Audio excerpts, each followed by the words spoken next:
Good morning to all of you. देखिए, आप लोग को एसी सर्किट के बारे में प्रीवियस वीडियो में पढ़ाए थे।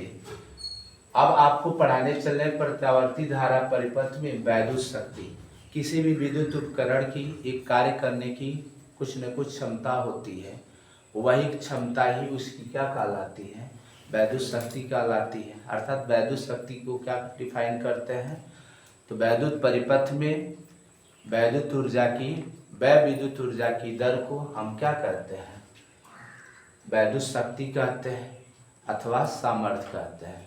The rate of losses of energy into electric circuit is called to electric powers.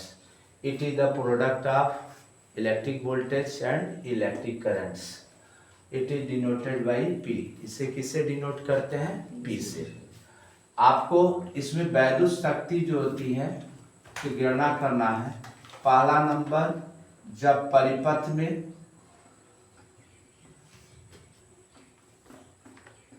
केवल शुद्ध प्रतिरोध हो, शुद्ध प्रतिरोध हो, when contains only pure resistance in circuit।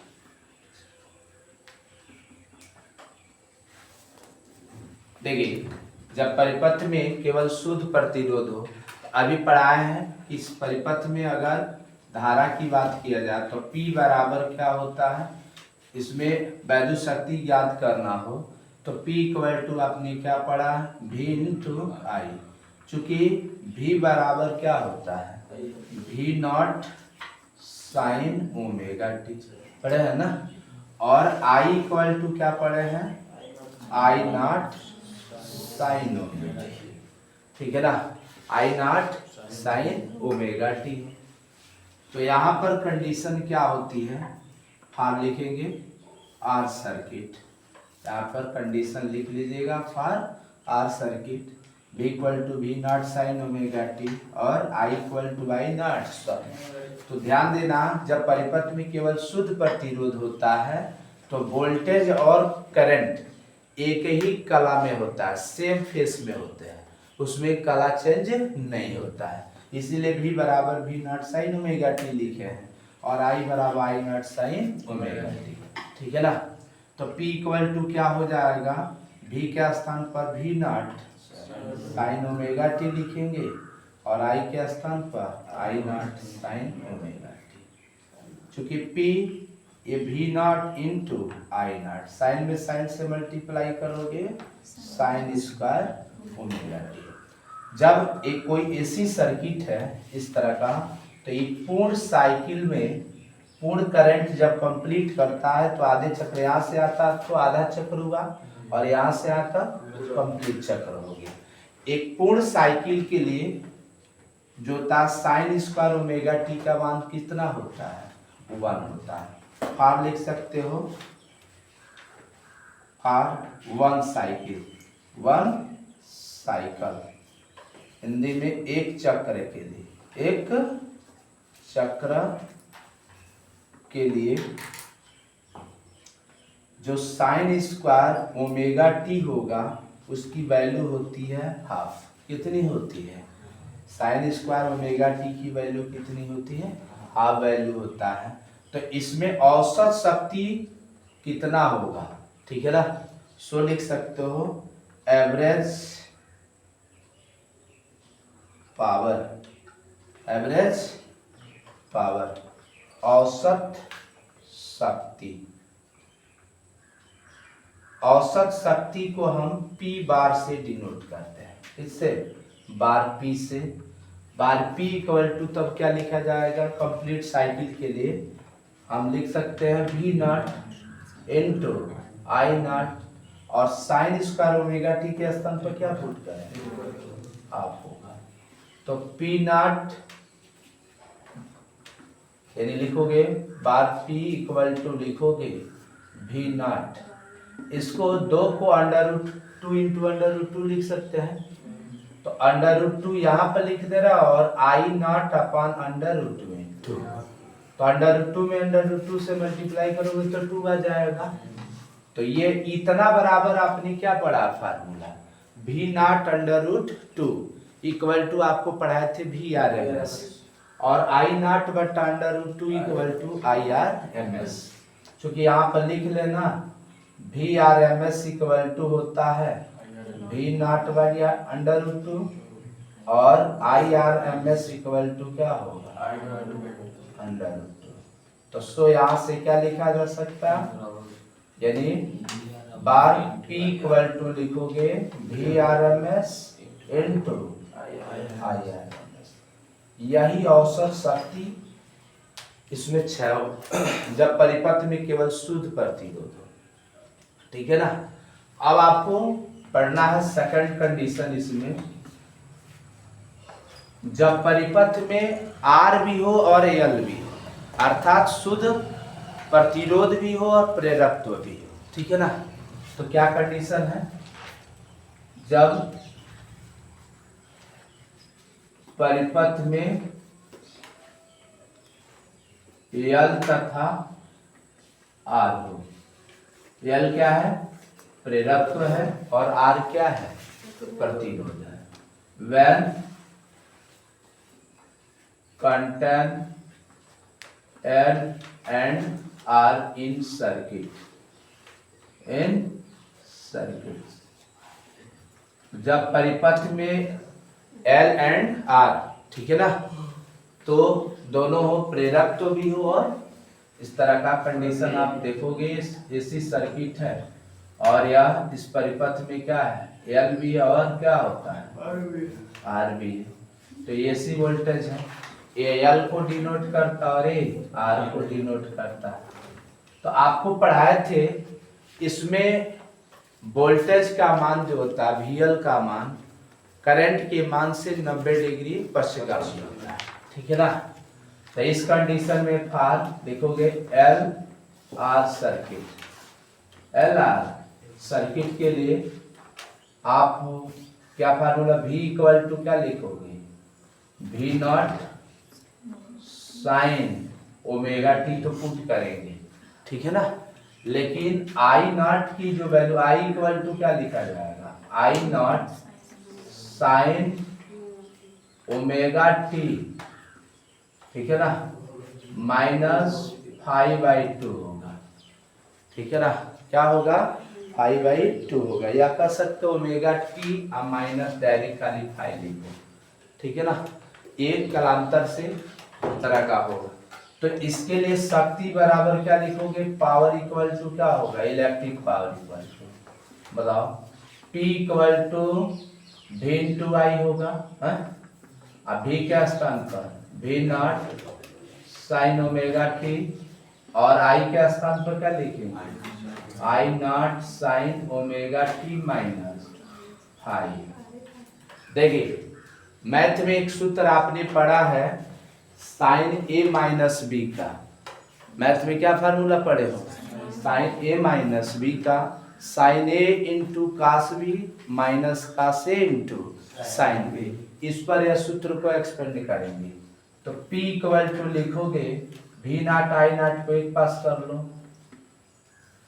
और साइन ओमेगा टी बाहर रहने दीजिए, इसको सूत्र पर फैलाइए। तो क्या लिखोगे यहाँ पर, साइन ए के स्थान पर omega t into cos B के स्थान पर I minus cos omega t into sine phi, ये सूत्र हो जाएगा। अब इसमें गुणा कर दीजिए, V not sine V not into I not, sine का साइन में मल्टीप्लाई करोगे sine square omega t into cos phi minus इसका इसमें गुणा करोगे तो sine omega t into cos omega, नीचे लिख दे minus sine omega t, bracket में ही अभी लिखिएगा, साइन ओमेगा टी का गुणा करा रहा है इसमें, तो साइन ओमेगा टी होगा into cos omega t into sine phi. इसका मल्टीप्लाई करा है, ठीक है ना। अगर यहाँ पर 2 से ऊपर नीचे गुणा कर दे तो सूत्र पर बदल जाएगा। देखिए यहाँ पर P equal to V nought into I nought, और ये हो जाएगा sine square omega t into cos phi. अब माइनस यहाँ पर 1/2 लिख दे रहा बाहर, 2 से ऊपर नीचे गुणा कर दिया है, तो कोई मान में परिवर्तन होगा जी। यहाँ पे 2 से ऊपर लिख दिए, 2 गुणा में कर दिए, 2 से भाग दिए तो कट जाएगा ना, कोई मान में परिवर्तन नहीं होगा इंटू साइन फाई। देखो P equal to V nought I nought, bracket में लिखेंगे sine square omega t into cos phi, अब माइनस यहाँ पर 1/2 और 2, इसको लिखेंगे, ये सूत्र होता है 2 साइन ए इंटू कॉस बी, यानी साइन 2 थीटा का सूत्र है 2a का सूत्र होता है, तो साइन 2 ओमेगा टी हो जाएगा इंटू साइन फाई लिखिएगा। साइन क्या लिखेंगे? फाई। तो यहाँ पर एक पूर्ण साइकिल के लिए, यानी एक साइकिल चक्र, यानी एक चक्र के लिए लिखेंगे फॉर 1 साइकिल। 1 साइकिल माने एक चक्र के लिए, इस तरह एक पूरा एक चक्र घूमेगा। तो आप अभी पढ़े हो कि साइन स्क्वायर ओमेगा टी की वैल्यू कितना होता है? हाफ होता है, लेकिन साइन 2 ओमेगा टी की वैल्यू 0 होता है। कितना होता है? 0 होगा। तो इसके लिए औसत शक्ति, तो सो एवरेज पावर, एवरेज मैंने जानते ही हो, औसत शक्ति को कैसे डिनोट करोगे? P bar equal to V nought I nought, यहाँ पे इसका मान कितना रखोगे? 1/2 इंटू कॉस फाई। आई देखोगे इस तरह 0 रखोगे तो पूरा मान 0 हो जाएगा ना, तो इसकी लिखने की कोई जरूरत नहीं है। यहाँ पर बताइए, इसको 2 भागों में तोड़ सकते हैं, √2 इंटू √2 हो जाएगा, तो वी नॉट बटा √2 में 2 इंटू आई नॉट बटा √2 में 2 इंटू कॉस फाई। अभी इतना बराबर क्या पढ़े हैं? VRMS, और इतना बराबर क्या होता है? IRMS। तो वेक्टर P इक्वल टू, यानी मार्ड, इसको मार्ड नहीं होगा, बार P इक्वल टू लिखोगे VRMS into IRMS into cos phi into cos phi, ये हो जाएगा। अगर इसके लिए आप ग्राफ खींचना चाहोगे, वह लिखना पड़ेगा कॉस जो फाई होता है इसको शक्ति गुणांक कहते हैं। क्या कहते हैं जी? शक्ति गुणांक। इसको क्या कहते हैं? कोफिशिएंट। इसको कहते हैं पावर कोफिशिएंट, पावर कोफिशिएंट कहते हैं, शक्ति गुणांक। और इसका मान निकालना हो कॉस फाई का, तो यहाँ पर ध्यान देना, अगर ये एक्सल होगा और ये आर होगा तो ये वैल्यू जेड हो जाएगा। जेड बराबर √ में r² प्लस एक्सल का होल स्क्वायर।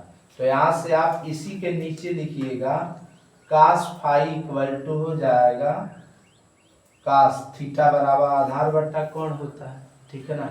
तो r/रूट में r अपान क्या लिखा जाएगा? एक्सल का स्क्वायर, नहीं r का स्क्वायर प्लस एक्सल का स्क्वायर, नहीं तो डायरेक्ट r/, हम जेड लिख सकते हैं। ये कॉस फाई का सूत्र है, इस पर आधारित क्वेश्चन लेता है। यानी प्रत्यावर्ती धारा परिपथ में ये दोनों का सूत्र का डेरिवेशन कई बार आया हुआ क्वेश्चन है। आप अंशाल पेपर में देखिएगा। इस पर मैं आशा करता हूँ कि दोनों सूत्र आपको अच्छी तरह समझ में आए। वीडियो अच्छी लगी हो तो कृपया इसे लाइक करें, चैनल को सब्सक्राइब करें और ज़्यादा से ज़्यादा शेयर करें। Thank you for watching. लिखिए।